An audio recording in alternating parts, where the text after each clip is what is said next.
Namaste students. Today I am going to explain chapter 1 of class 7. The title of the chapter is The Three Questions from Honeycomb. Before start the chapter, here is a small introduction of the chapter. In this chapter, a king has three questions and he is seeking answers to them. What are the questions? Does the king get what he wants? So in this chapter we have a main character, that is king, and he has three questions of which he is looking the answers. So we will read in this chapter that what are the questions. Does the king get what he wants? Means the answers. Let's start with the chapter. The title of the chapter is Three Questions. The thought came to a certain king that he would never fail if he knew three things. These three things were: what is the right time to begin something? Which people should he listen to? What is the most important thing for him to do? So, once upon a time, there is a king who considered these three questions very important to know. He thought that if he would know the answers of these three questions, he would never get fail. He would be successful in his life. And these three questions were: first question was, what is the right time to begin something? Which people should he listen to? And what is the most important thing for him to do? The king therefore sent messengers throughout his kingdom, promising a large sum of money to anyone who would answer these three questions. So, in desire of the answers of these three questions, the king sent messenger throughout his kingdom, and he promised for a large sum of money as a reward anybody who would answer these three questions. Many wise men came to the king, but they all answered his questions differently. So, regarding these three questions, many wise men came to the king with different answers. In reply to the first question, some said the king must prepare a timetable and then follow it strictly. So, regarding the first question was, what is the right time to begin something? So, regarding this question, some people replied that the king must prepare a timetable and he should follow that very strictly, very firmly. He should be determined to his timetable. Only in this way, they said, could he do everything at its proper time. So if he follow his timetable, only then he would be able to do all the work at its proper time. Others said that it was impossible to decide in advance the right time for doing something. The king should notice all that was going on, avoid foolish pleasures, and always do whatever seemed necessary at that right time. Yet others said that the king needed a council of wise men who would help him act at the proper time. So, some others said that the king needed a council. Council is a group of people chosen to give advice or to make rules of wise men. Council of wise men means some selective person who would help him to act properly at proper time. This was because one man would find it impossible to decide correctly without help from others the right time for every action. This was so because, according to them, one man would find it impossible to take right decision for every action at the right time. But then others said that there were some things which could be urgent. These things could not wait for the decision of the council. In order to decide the right time for doing something, it is necessary to look into the future, and only magicians could do that. The king therefore would have to go to magicians. So some other people thought that there are some work that are very much urgent. So he could not wait for the right time to solve them. Only a magician can tell what will happen in the future. So he would be prepared for the future actions. So he should go to the magician. In their answers to the second question, some said that the people most necessary to the king were his counselors, others said the priest, a few others chose the doctors, and yet others said that his soldiers were the most necessary. So, the king's second question was, who is the right person? So, in the answer of this question, some chose the counselor, some chose priest, some others chose doctors, and some chose soldiers. To the third question, some said science, others chose fighting, and yet others religious worships. So these three questions had different answers. As the answers to his questions were so different, the king was not satisfied and gave no reward. Instead, he decided to seek the advice of a certain hermit who was widely known for his wisdom.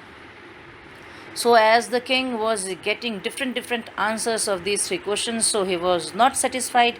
So instead of giving the reward to anybody, he decided to go to a wise hermit who was widely known, who was famous for his wisdom, for his intelligence. The hermit lived in a wood which he never left. He saw no one but simple people, and so the king put on ordinary clothes. Before he reached the hermit's hut, the king left his horse with his bodyguard and went on alone. So the hermit is a person who lives alone and leads a simple life. He never left the woods. He saw no one but simple people. He knew only simple people because he were living in the woods. So the king put on ordinary clothes. He disguised himself in an ordinary man. And before he reached the hermit's hut, he left his horse with his bodyguard and went on alone. As the king came near the hermit's hut, he saw the hermit digging the ground in front of his hut. So when the king reached to the hermit's hut, he found that the hermit was digging the ground in front of his hut. He greeted the king and continued digging. The hermit was old and weak, and as he worked, he breathed heavily. So when this hermit noticed this king, he welcomed him, he wished him, but continued digging. The hermit was old and weak, but he was very hard worker. He was working very hardly. The king went up to the hermit and said, I have come to you, wise hermit, to ask you to write the question. To ask you to answer three questions. How can I learn to do the right thing at the right time? Who are the people I need most? And what affairs are the most important? So the king went up to the hermit and said that I have come to you, wise hermit, to ask my three questions. These three questions are: what is the right time to do something? What is the right time? How can I learn to do the right time at the right time? Who are the people I need most? And what affairs are the most important? The hermit listened to the king but did not speak. He went on digging. You are tired, said the king. Let me take the spade and work in your place. So, after listening these three questions from the king, the hermit didn't stop his work but he continued digging. At this, the king said to the hermit that you are tired, let me take the spade and work in your place. Thanks, said the hermit, giving the king his spade. Then he sat down on the ground. As the hermit was digging continuously and he was tired, and at the request of king to dig at his place, he sat down on the ground. When the king had dug 2 beds, he stopped and repeated his questions. The hermit gave no answer but stood up. stretching out his hand for the spade, and said, "Now you rest and let me work." Then, when the king was digging, and after digging two beds, he stopped and repeated his questions, but the hermit gave no answer and stretched out his hands for the spade and said, "Now you rest and let me work." But the king did not give him the spade and continued to dig. 1 hour passed, then another. The sun went down behind the trees, and at last the king stuck the spade into the ground and said, "I came to you, wise men, for an answer to my questions. If you can give me no answer, tell me so, and I will return home." So the so the king was digging continuously for hours and hours. The sun set. The king again repeated his questions, and he asked the hermit if he is not able to answer him, he could have tell him so that he could return home. "Here comes someone running," said the hermit. At this very moment, somebody appears there running. The king turned round and saw a bearded man running towards them. His hands were pressed against his stomach, from which blood was flowing. When he reached the king, he fainted and fell to the ground. The king and the hermit removed the man's clothing and found a large wound in his stomach. The king washed and covered it with his handkerchief, but the blood would not stop flowing. The king redressed the wound until at last the bleeding stopped. The man felt better and asked for something to drink. The king brought fresh water and gave it to him. By this time the sun had set and the air was cool. The king, with the hermit's help, carried the wounded man into the hut and laid him on the bed. The man closed his eyes and lay quiet. The king, tired by his walk and the work he had done, lay down on the floor and slept through the night. So, this king, with the help of hermit, attended this wounded bearded man, and they both slept. When he awoke, it was several minutes before he could remember where he was or who the strange bearded man lying on the bed was. "Forgive me," said the bearded man in a weak voice when he saw that the king was awake. So, before he could remember all the things what were happened, he heard the bearded man saying, "Forgive me," in a weak voice. "I do not know you and have nothing to forgive you for," said the king. So the king said that he didn't know him. "You do not know me, but I know you. I am that enemy of yours who swore revenge on you because you put my brother to death and seized my property. I knew you had gone alone to see that hermit, and I made up my mind to kill you on your way home. But the day passed and you did not return. So I left my hiding place and I came upon your bodyguard, who recognized me and wounded me. I escaped from him, but I should have died if you had not dressed my wounds. I wished to kill you, and you have saved my life. Now, if I live, I will serve you as your most faithful servant and will order my sons to do the same. Forgive me." So when the king denies that he don't know him, this bearded man introduced himself that he was his enemy who swore revenge on the king because he put his brother to death and seized his property, and he knew that he was alone on the visit to the hermit.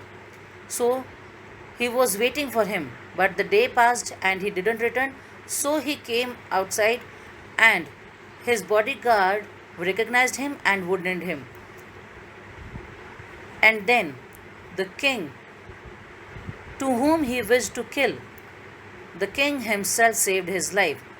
So at this bearded man promised him to serve him as his most faithful servant for his life and for his generations. Then he again apologized.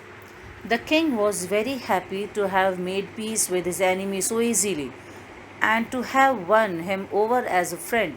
He not only forgave him but said he would send his servants and his own doctor to look after him, and he promised to give back the man his property. So the king was very happy to have made peace with his enemy so easily. Leaving the wounded man, the king went out of the hut and looked round for the hermit. Before going away, he wished once more to get answers to his questions. The hermit was on his knees, sowing seeds in the beds that had been dug the day before. The king went up to the hermit and said, "For the last time, I beg you to answer my questions, wise man." So, after this, before after this, leaving the wounded man, the king went to the hermit again in the desire to find the answers of his questions again. The king went up to the hermit and said, "For the last time, I beg you to answer my questions, wise man." At that time, the wise man, the hermit, was on his knees sowing seeds in the beds that had been dug. "You have already been answered," said the hermit, still bending down to the ground and looking up at the king as he stood before him. So at this, the hermit spoke. He said that you have already been answered. "How have I been answered? What do you mean?" The king asked, "How have I been answered? What do you mean?" "Do you not see," replied the hermit, "if you had not pitied my weakness yesterday and had not dug these beds for me, you would have gone away. Then that man would have attacked you, and you would have wished you had stayed with me. So the most important time was when you were digging the beds, and I was the most important man, and to do me good was your most important business.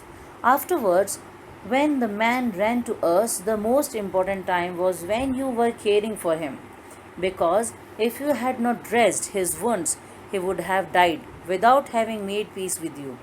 So he was the most important man, and what you did for him was your most important business. Remember then, there is only one time that is important. That time is now.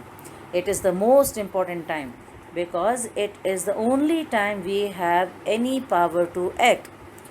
The most necessary person is the person you are with at a particular moment, for no one knows what will happen in the future and whether we will meet anyone else.